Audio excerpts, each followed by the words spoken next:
Hallelujah hallelujah hallelujah. ಸ್ತೋತ್ರ ಕರ್ತನೆ, ಸ್ತೋತ್ರ ಅರ್ಚನೆ ಸಪ. ಬಹಳವಾಗಿ ಪ್ರೀತಿಸುವ ತಂದೆ ನಿಮಗೆ ಸ್ತೋತ್ರ. ಅತಿ ಬೇಗನೆ ಬರುವ ತಂದೆ ನಿಮಗೆ ಸ್ತೋತ್ರ. ನಮ್ಮ ಅಂತರಾಂಗವನ್ನು ಅರಿತಿರುವ ತಂದೆ ನಿಮಗೆ ಸ್ತೋತ್ರ ಏಸಪ್ಪ. ಈ ಇಷ್ಟು ವಾರವರೆಗೂ ಏಸಪ್ಪ ನಮ್ಮನ್ನು ಕಣ್ಮನೆಯಂತೆ ಕಾಯ್ದು ಕಾಪಾಡಿದ್ದಕ್ಕಾಗಿ ಸ್ತೋತ್ರ ಏಸಪ್ಪ. ಏಸಪ್ಪ ಈ 11ನೇ ತಿಂಗಳವರೆಗೂ ಏಸಪ್ಪ ಯಾವ ಸಮಸ್ಯೆ ಇದ್ದರೂ ನಮ್ಮನ್ನು ಎಲ್ಲ ಅದನ್ನು ಪಾರು ಮಾಡಿ ಈ ನಿಮ್ಮ ಕೂಟಕ್ಕೆ ನಮ್ಮನ್ನು ಬಂದಿದ್ದಕ್ಕಾಗಿ ಸ್ತೋತ್ರ ಏಸಪ್ಪ. ಪರಿಶುದ್ಧಾತ್ಮ ನೀವೇ ನನ್ನೊಟ್ಟಿಗೆ ಮಾತಾಡಬೇಕು ಏಸಪ್ಪ. ಮಾಂಸದ ಮೂಲಕವಲ್ಲ, ಶರೀರದ ಮೂಲಕವಲ್ಲ, ನಿಮ್ಮ ಮೂಲಕವೇ ನಾನು ಮಾತಾಡಬೇಕು ರಾಜ. ನಿಮ್ಮ ಕಾಲನ್ನು ಪಾದಪೀಠವನ್ನು ಮುಟ್ಟುವುದಕ್ಕೂ ನಾವು ಯೋಗ್ಯರಲ್ಲ ಏಸಪ್ಪ. ಆದರೂ ಏಸಪ್ಪ ನೀವು ನಮ್ಮನ್ನು ಮಕ್ಕಳೆಂದು ಕರೆದುಕೊಂಡಿದ್ದೀರಾ, ಅದಕ್ಕಾಗಿ ಸ್ತೋತ್ರ ಏಸಪ್ಪ. ಈ ವಾಕ್ಯದ ಗುಡಾರದ ಮೂಲಕ ನಮ್ಮನ್ನು ರೂಪಿಸು ಏಸಪ್ಪ. ನಾವೇನು ಮಾಡಬೇಕು, ನಾವೇನು ಮಾಡಬಾರ್ದು ಅನ್ನೋದು ಈ ಮೂಲಕ ನೀವು ನಮ್ಮನ್ನು ತಿಳಿಸುವುದಕ್ಕಾಗಿ ಸ್ತೋತ್ರ ಏಸಪ್ಪ. ಈ ವಾರದ ವಾಕ್ಯ ಮತ್ತೆಯ 5ರಲ್ಲಿ 1-5 ಆತನು ಆ ಜನರ ಗುಂಪುಗಳನ್ನು ಕಂಡು ಬೆಟ್ಟವನ್ನೇರಿ ಕೂತಿಕೊಂಡು ತರುವಾಯ ಆತನ ಶಿಷ್ಯರು ಆತನ ಬಳಿಗೆ ಬಂದರು. ಆತನು ಅವರಿಗೆ ಉಪದೇಶ ಮಾಡಿ ಹೇಳಿದ್ದೇನೆಂದರೆ, ಆತ್ಮದಲ್ಲಿ ಬಡವರಾಗಿರುವವರು ಧನ್ಯರು, ಪರಲೋಕ ರಾಜ್ಯವು ಅವರದು. ದುಃಖ ಪಡುವವರು ಧನ್ಯರು, ಅವರು ಸಮಾಧಾನ ಹೊಂದುವರು. ಶಾಂತರು ಧನ್ಯರು, ಅವರು ಭೂಮಿಗೆ ಬಾಧ್ಯರಾಗುವರು.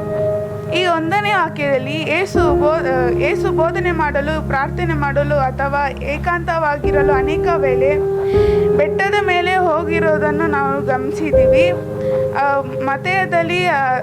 ಮತ್ತೆಯ ಬರೆಸುವಾರ್ತೆ 14ನೇ ಅಧ್ಯಾಯ 23ರಲ್ಲಿ ನೋಡ್ಬೋದು, 15ರಲ್ಲಿ 29 ನೋಡ್ಬೋದು, 17ರಲ್ಲಿ 1 ಮತ್ತು 2 ಕೂಡ ನೋಡ್ಬೋದು. ದೇವರು ಯಾವಾಗಲೂ ಏಕಾಂತವಾಗಿ ಅವರ ಸನ್ನಿಧಾನದಲ್ಲಿದ್ದು ಅವರ ಒಂಟಿತನದಲ್ಲಿದ್ದು ದೇವ್ರನ್ನ ಮಾತ್ರ ಪ್ರಾರ್ಥನೆ ಮಾಡ್ತಿದ್ರು. 3ನೇ ವಾಕ್ಯ, ಆತ್ಮದಲ್ಲಿ ಬಡವರಾಗಿರೋರು ಧನ್ಯರು, ಪರಲೋಕ ರಾಜ್ಯ ಅವರದು. ಇದರಲ್ಲಿ ಸಮಾಜದಲ್ಲಿ ಅಂತರಂಗ ಇಲ್ಲಾಂದರೆ ನಾವು ಸೆಲ್ಫ್ನೆಸ್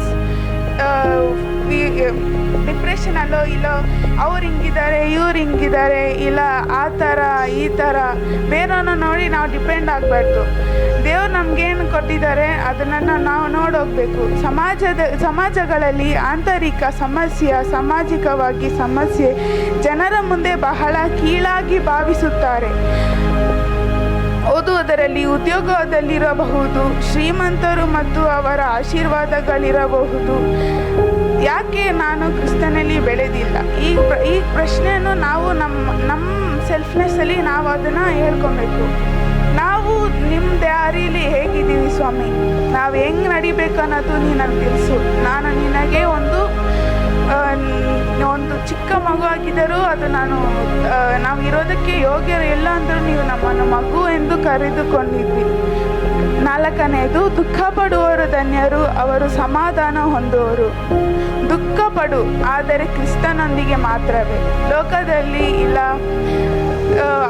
ಸಂಬಂಧಿಕರಾಗಲಿ ಇಲ್ಲ ಅಕ್ಕಪಕ್ಕದಲ್ಲರಾಗಲಿ ಅಯ್ಯೋ ಈ ಥರ ದುಃಖ ಪಡ್ತಿದ್ದಾರೆ ಅಂದರೆ ಅವ್ರಿಗೋಗಿ ನೀನು ಸಮಾಧಾನ ಹೇಳಿದರೆ ನಿನಗೂ ಕೂಡ ಸಮಾಧಾನ ಒಂದು ಸಿಗುತ್ತೆ.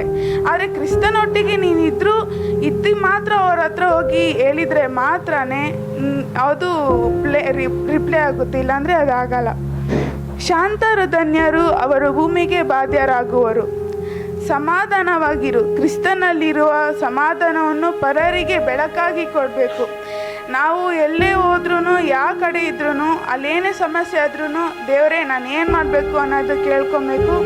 ಅವ್ರಿಗೆ ನಾವು ಯಾವ ಥರ ಸಮಾಧಾನ ಕೊಡಬೇಕು, ಇಲ್ಲ ನಿಮ್ಮ ಚಿತ್ತ ಏನಿದೆಯೋ ಅದ್ರಂಗೆ ನನ್ನ ನಡೆಸು ಅಂತ ಕೇಳಬೇಕು. ನೀನು ಭೂಮಿಯಲ್ಲಿ ದೇವರಿಗೋಸ್ಕರ ಇತರರಲ್ಲಿ ಸಮಾಧಾನದಿಂದಿರು. ನಾವು ಇವರು ಇಷ್ಟೇ ಬೆಳೀತಿದ್ದಾರಲ್ಲ, ಇವರು ಇಷ್ಟೇ ಹೇಳ್ತಿದ್ದಾರಲ್ಲ, ನಮ್ಗೆ ಯಾಕೆ ಹಿಂಗಿಲ್ಲ, ಯಾಕೆ ಹಿಂಗೆ, ಯಾವ ಸಮಸ್ಯೆ ನಮ್ಗೆ ಹಿಂಗೆ ಅಂತ ನೀವು ನಿಮಗೆ ಪ್ರಶ್ನೆ ಕೇಳ್ಕೊಂಡಿರಿ. ನೀವು ದೇವರೊಟ್ಟಿಗೆ ಎಷ್ಟು ಅಳತೆಯಲ್ಲಿ ಇದ್ದೀರಾ, ನಿಮಗೂ ದೇವ್ರಿಗೂ ಎಷ್ಟು ಕನೆಕ್ಷನ್ ಇದೆ ಅನ್ನೋದನ್ನು ನೀವು ನಿಮಗೆ ನೀವೇ ಪ್ರಶ್ನೆ ಮಾಡ್ಕೋಬೇಕು. ಅದು ಬಿಟ್ಟು ಬೇರೆಯವ್ರ ಮೇಲೆ ಡಿಪೆಂಡ್ ಆಗಿ ಅಯ್ಯೋ ಅಂತ ಹೋಗೋದು ಅದು ನಿಮ್ಮ ಮುಟ್ಟಾಳ್ತನ ಅನಿಸುತ್ತೆ. ಈ ಸಮಯನ ಕೊಟ್ಟಿದ್ದ ದೇವರಿಗೆ ಸ್ತೋತ್ರ.